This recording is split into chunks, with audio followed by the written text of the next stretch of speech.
sa majority yung kakasuhan at possible makukulong din po. Yun ang kanyang iniisip. Yun ang iniisip niya. Pero Kaya ba ayaw niya rin madaliin namin?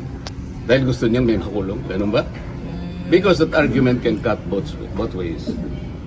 O, parang tungtuwa ba siya na mayroong makulong sa amin na hindi namin magamit yun? Kung talaga nagmamalasakit ka at we are colleagues here in one institution, dapat hindi siya magsasabi ng gano'n. Di ba? Pero ganun po bang intention, sir? Para po sa possible na makulong o wala dito? Ang sinasabi ko kanina pa, hindi dahil lamang doon. Ang sinasabi ko, maski ang COMELEC, pinayagan na nga na bumoto. Ito ay makabagong panahon na natin. Let us take advantage of modern technology. Communication, information technology. Pwede naman eh. Para sa ganun, lahat makapag-participate. You know that Congress is a deliberative body. It's a parliamentary institution. So lahat dapat magampanan ng tungkulin.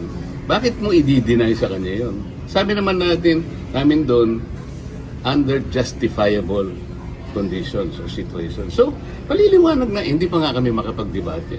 Ako, talagang gigil na sila. So, na, pwedeng lumabas po sana yun sa debate, sir? Sana nga, ganun lang.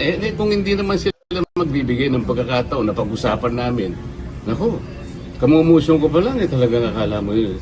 Parang meron silang piniprevent na may sila pala yung, ang iisipan pala nila, ganun eh. Kami wala kaming iniisip na gano'n. Pero sir, kung sakali, justifiable reason po ba para sa virtual attendance sa sesyon? Tsaka na natin pag-usapan niya kung mag-a-apply nga doon sa debate namin. Pag-uusapan pa namin yung motion eh. Pero sen, originally po ba nakaschedule na pag-usapan po yan today? Ma'am, alam mo yun, May 11 pa kung natatandaan yun. Yung mga marami sa inyo nandun. May 11 sa nangyari. Isip-isipin mo, May 11 yun ha. Yung minority, sapagkat nakuha namin ng majority, nandun sila lahat sa lounge namin. So ako naman, kinukumusta ko naman sila. Saan napunta itong mga kasama ko? Nakita ko. Nagbiro pa nga ako eh. Mga bossing, mukha kayong malagihay lahat. Ba't ang pupula ng... Alam niya na ibig ko sabihin. Kaya kausap ko sila. At din nung ipropose ko yun, isip-isipin mo kahit na mapupula, biglang may tumakbo agad. Talagang binabantay na parang napaka... Is there something spectacular?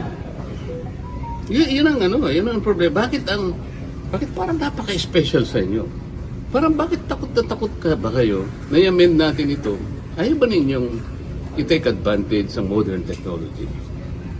Ano ba tayo? Panahon pa ba tayo ng medieval age? Andito na yung technology. At sisihin natin ng COMELEC. Kayo naman. Pati internet, ginagamit na ninyo. Sir, di ba magbibigay ng special favor sa ibang senador? Kasi kayo able They could say that. Pero wag dapat silang mag-speculate. Payagan muna nila yung aming trabaho, deliberative body, parliamentary body. Ang problema, kayo alam niyo, meron isa dyan, tatayo. Pag in-interpolate mo, tatakbo.